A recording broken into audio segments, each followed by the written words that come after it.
Сечата на Водно продолжува. Граѓанските организации алармираат дека без дозвола ниту најава продолжило уништувањето на шумата. Овој пат на потегот бел камен бункери. Реагираат дека се случило она од што најмногу стравувале и предупредувале. Можеа барем институциите јавно да излезат и да кажат дека ќе се врши сеча, ако ништо друго, еве не поради тоа што биле со нас во диалог, да опоменат луѓе кои што минуваат низ таа патека дека таа ќе биде непроодна.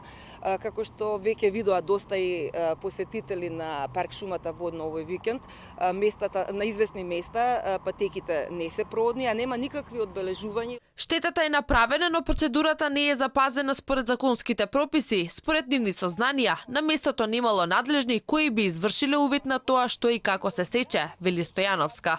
Самото предпријатие кое што е вршила сечата, е вршила во однос на некои маркации без да се знае кое дрво и како, само лево и десно.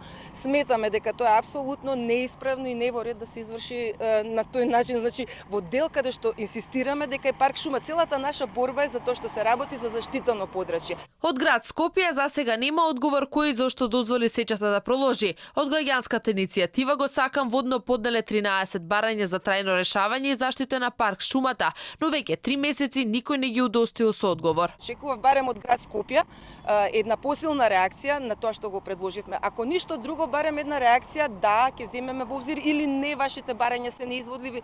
Немаме одговор. Трасата низ сртот на Водно се пробива за изградба на гасоводната мрежа. Овој проект се турка и покрај апелите и реакциите дека со неа доаѓа до уништување на шумскиот фонд.